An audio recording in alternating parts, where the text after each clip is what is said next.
So welcome to Tarun IAS. My name is Rohit Kumar.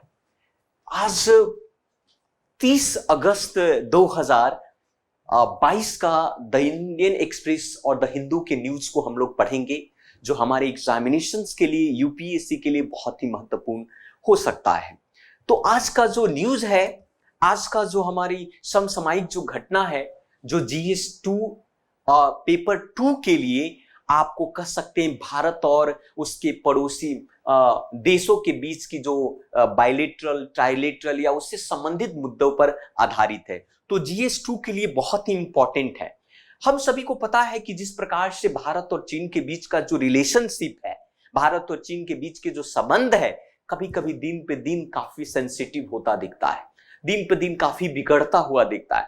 एक news में, ये कल के जो न्यूज में जिस प्रकार से आया है कि चीन के सैनिकों ने लद्दाख में चारागाहों को रोका है, अर्थात जो गाय चराने वाले, जो भेड़ चलाने वाले या बकरी चलाने वाले लोग हैं, उनको वहां पर चारागाह में चराने से रोका है। हम देख सकते हैं कि वास्तविक रूप से न्यूज की रूपरेखा क्या है, इसके बारे में हम थोड़ा सा यहां पर जानने की कोशिश करते हैं। आप सभी को पता होगा कि समाचार में जो मुख्य न्यूज है ये है कि लद्दाख के जो डेमचोक रीजन की बात करते हैं। लद्दाख में ये जो है आपका डेमचोक रीजन है। डेमचोक में भी आपके प्रीलिम्स एग्जाम में ये प्रश्न महत्वपूर्ण पूछ सकता है कि डेमचोक जो रीजन है वो किस क्षेत्र में आपको देखने को मिला है। तो ये लद्दाख में है आपका। और चीन की सेना ने भारतीय चारावाहों को रोका है, वहां पर भेड़ बकरी नहीं चढ़ा सकते हैं। तो आप सभी को पता है कि चीन की सेना को पीपुल्स लिबरेशन आर्मी कहा जाता है, PLA। उसने डेमचोक में जो CNN जंक्शन के आसपास का जो रीजन है, सैडल के पास का जो वास्तविक नियंत्रण है, जिसको आप LAC कहते हैं, लाइन ऑफ एक्चुअल कंट्रोल, वास्तविक नियंत्रण रेखा की ओर भारत की जो धारणा के भीतर चरवाहे जो उपस्थित हैं, उस पर जो चरवाहे जो वहां पर अपने भेड़ बकरी जो चरा रहे थे, इससे उन्होंने आपत्तिजनक स्थिति पाई है वहां पर, अर्थात उन्होंने आपत्ति जताई है। दरअसल बात क्या है, इसके बारे में थोड़ी सी हम समझ लेते हैं। दरअसल जानकारी के मुताबिक ये घटना जो है वो हमारे लद्दाख के डेमचोक के पास के मौजूद एक चारागाह की बात करते हैं, मौजूद एक चारागाह वाले रीजन की बात कही जाती है। और उस चारागाह में जहां चीनी सैनिकों ने भारतीय चरवाहों को रोका था, इसके बाद भारत और चीन के बीच जो है 26 अगस्त को इस मामले पर बैठक भी हुई, इस मुद्दे पर चर्चा भी हुई, और दोनों देश के सैनिकों ने इसी बीच बैठक के मामले में फिलहाल एक दूसरे से सुलझा लिया है। लेकिन मामला गंभीर है, क्योंकि कोई देश जो है हमारे ही अपने संप्रभुत्ता में हमारे ही लोगों को रोकता है, तो ऐसी स्थिति बहुत ही दयनीय उत्पन्न हो सकती है आने वाले भविष्य में। तो इस चीजों को मद्देनजर रखते हुए भारत सरकार का एक कदम तो जरूर होगा कि भारत और चाइना के बीच में इस तरीके की गलती दोबारा सा नहीं हो। तो ये हमारे जो अंतरराष्ट्रीय न्यूज के तौर पर ये आप कोट कर सकते हैं आपके मुख्य परीक्षा एग्जाम में, और हमारे प्रीलिम्स एग्जाम में इस तरीके के प्रश्न भी पूछ सकते हैं। कुछ प्रमुख बातें तो ये हैं, जैसे कि हम सभी को पता है कि भारत और चीन के बीच में इस तरीके की घटना पहली बार नहीं है। आपने क्लैश के गलवान वैली में क्लैश को देखा, आप डोकलाम में आपने देखा, इस ऑलरेडी आपने कई बार इस तरीके की घटना हम देख चुके हैं। भारतीय और चीनी सैनिकों 2 साल से अधिक समय से पूर्वी लद्दाख में अपरिभाषित जो LAC है, लाइन ऑफ एक्चुअल कंट्रोल, उससे लगाते हुए कई स्थानों पर अपनी निकटता को तैनात कर दिया है, अपनी टुकड़ी को, सैनिक की टुकड़ी को उन्होंने तैनात कर दिया है। हालांकि अगर हम बात करें कि जो राजनयिक और सैन्य स्तर पर कई देर से बातचीत होने की कोशिश हो रही है और अभी भी इस पर बातें चल रही है। मामला ऐसा हुआ कि 2016 में जो हमारा डेमचोक क्षेत्र है, उस क्षेत्र में भारतीय और चीन सैनिकों के बीच में गतिरोध उत्पन्न हुई थी, क्योंकि भारत सरकार ने मनरेगा के तहत, मनरेगा अर्थात आप सभी को पता होगा महात्मा गांधी महात्मा गांधी नेशनल रोजगार एम्प्लॉयमेंट गारंटी योजना के तहत जो है, ग्रामीण रोजगार गारंटी अधिनियम योजना के तहत जो है सिंचाई के लिए नहर निर्माण करना चाहती थी, लेकिन जब नहर निर्माण की बात आई तो चाइना गवर्नमेंट ने या वहां के सैनिकों ने इस पर आपत्ति जताई। तो इस मामला को लेकर ये हमेशा अक्सर रहता है। बाकी आप न्यूज में देख सकते हैं कि हमारा लाइन ऑफ एक्चुअल कंट्रोल है आपका, ये अक्साई चीन है, चाइना को द्वारा एडमिनिस्ट्रेट किया जाता है। हालांकि ये पाकिस्तान अधिकृत कश्मीर के तौर पर पीओके ने इसे दिया, आप कह सकते हैं ये भी आपका पाकिस्तान एडमिनिस्ट्रेटेड कश्मीर है, ये वाला पूरा रीजन है ना। देखते हैं भविष्य में शायद ये अपना ही हो जाएगा, है ना, कोशिश तो जारी है अभी। तो ये प्रमुखता हमारा न्यूज था। दूसरी बात आते हैं कि जिस प्रकार से देश में हिंसा अपराध बढ़ता है तो देश में अराजकता बढ़ता है। अराजकता बढ़ने के कारण देश की गवर्निंग सिस्टम पर काफी प्रभाव, देश की समाज सोसाइटी पर काफी प्रभाव पड़ता है। तो अगर इसमें देखा जाए कि हिंसक अपराध पुनः महामारी के पूर्व स्तर पर द हिंदू का जो न्यूज है इस पर चर्चा करते हैं कि ये समाचार के GS2 के लिए बहुत इंपॉर्टेंट हो जाता है। और आखिर हमारे समाचार में ये क्यों प्रमुखता रूप से है, तो हमारा कहा जाता है कि जो हमारी IPC है, इंडियन पिनल कोड है, उसके तहत अपराध के दर्ज मामले में 2020 में 10.6 लाख मामले हुआ करते हैं, लेकिन 2021 में मामले में काफी गिरावट देखने को मिली है, अर्थात कि 4.9 लाख, अर्थात आधे से भी कम मामला 2021 में देखने को मिला। और ये हमारे समाज के लिए, हमारे देश के लिए बहुत ही अच्छी बात है। ऐसा माना जा सकता है कि शायद हमारा देश जो है, हमारे देश की जो सोसाइटी और समाज जो है सभ्यता की ओर जा रही है। जिस प्रकार से पहले हमारे देश में भी हिंदू घाटी की सभ्यता, सिंधु घाटी की सभ्यता और अन्य बहुत सारी सभ्यताएं हुआ करती थी, सिविलाइजेशन हुआ करता था। सभ्य समाज में सभ्यता जो है हम आप लोगों से ही बनता है, ठीक है। तो यहां पर यह देखा गया कि 2021 में जो अपराध का रेट है वो कम हो गया, है ना। एक डेटा और आंकड़े को माने तो ऐसा माना जाता है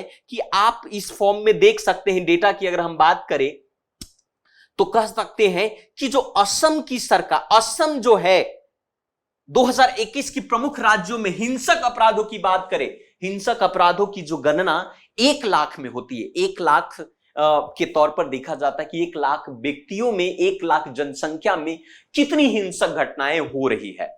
तो इस आधार से हिंसक अपराधों की बात करें तो असम में सबसे अधिक 76.6% हिंसक अपराध देखे गए। 1 लाख में 76.6 हिंसक अपराध आपको आसाम में देखे गए। उसके बाद जो है हमारी भारत देश की राजधानी अर्थात दिल्ली 57 तथा पश्चिम बंगाल 48.7 के साथ दूसरे और तीसरे नंबर पर है, अर्थात असम पहले नंबर पर, दूसरे पर दिल्ली और तीसरा पर जो है आपका पश्चिम बंगाल है ना।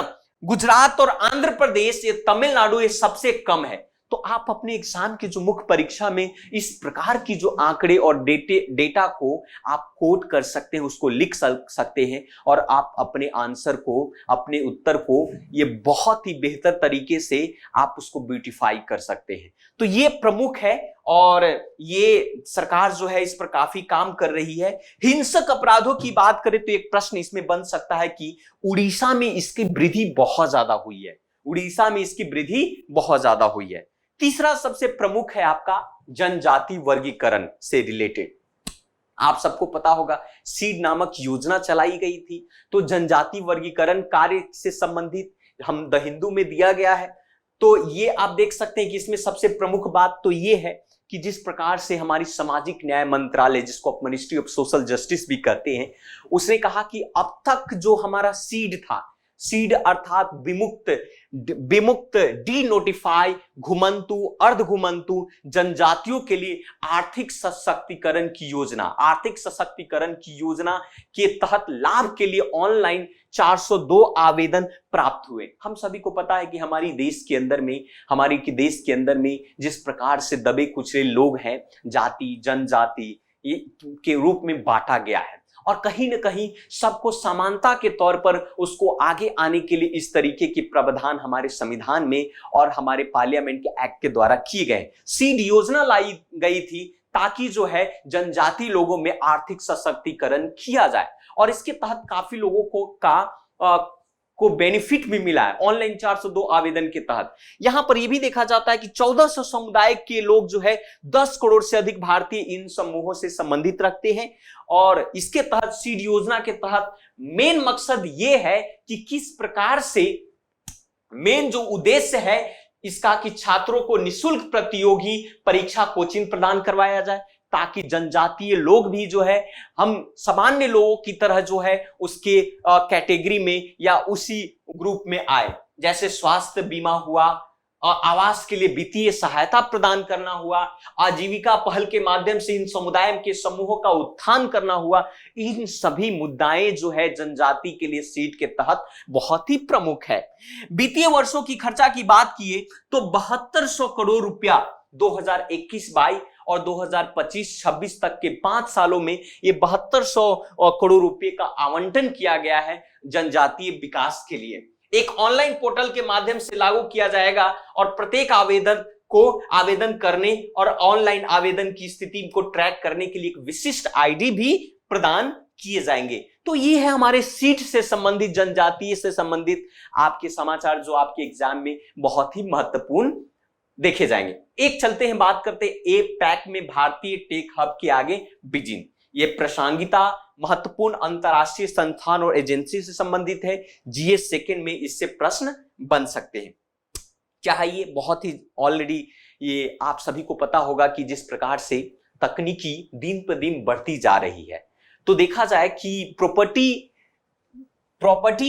कंसल्टेंट कुशमैन एंड वैकफील्ड एक संस्था है, उसके अनुसार जो एशिया और पैसिफिक क्षेत्र में कि अगर प्रौद्योगिकी के क्षेत्र की बात करें, टेक्नोलॉजी की क्षेत्र की बात करें, तो बीजिंग के बाद बेंगलुरु दूसरे नंबर पर आता है। अर्थात पूरी एशिया पैसिफिक रीजन में बीजिंग पहले नंबर पर है और बेंगलुरु दूसरे नंबर पर है। अगर इसकी विशेषता की बात करें तो उन्होंने अपने रिपोर्ट में tech cities the global intersections of the talent and the real estate के सलाहकारों ने यह कहा है कि 14 ऐसे मानदंडों के आधार पर ये तकनीकी बाजारों की पहचान की जाती है। भारत के 3-4 ऐसे प्रमुख शहर हैं जो कि इसके अंदर में शामिल किए गए, जैसे बेंगलुरु हुआ, चेन्नई है, हैदराबाद, दिल्ली। और पिछले वित्त वर्ष के दौरान देखा गया कि 2,30,813 तकनीकी नौकरियों के साथ बेंगलुरु भारत में सबसे आगे था। अर्थात तकनीकी के क्षेत्र में जो नौकरियां प्रदान करने वाला जो अकेला एकमात्र आप कह सकते हैं या सबसे अधिक जो प्रदान करने वाली नौकरियां जो था वो बेंगलुरु जो था पहले नंबर पे था। तो ये 14 मानदंडों के आधार पर इसकी गणना की जाती है, इसकी रैंकिंग निकाली जाती है और बेंगलुरु जो है ये दूसरे नंबर पर है, पहले नंबर पर आपका बीजिंग है। तो ये सभी जो खबर आपके एग्जाम के लिए बहुत ही महत्वपूर्ण था, सेलेक्टिव निकाला गया ताकि जो है ये आपका प्रश्न प्रीलिम्स एग्जाम में या मेंस एग्जाम में आपका पूछ सकता है। तो इसी प्रकार से डेली न्यूज के लिए आप इस प्लेटफॉर्म पर बने रहें।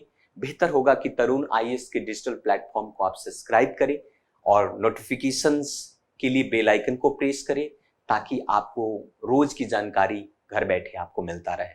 So thank you very much, धन्यवाद। फिर से मिलते हैं नेक्स्ट क्लास में। Thank you.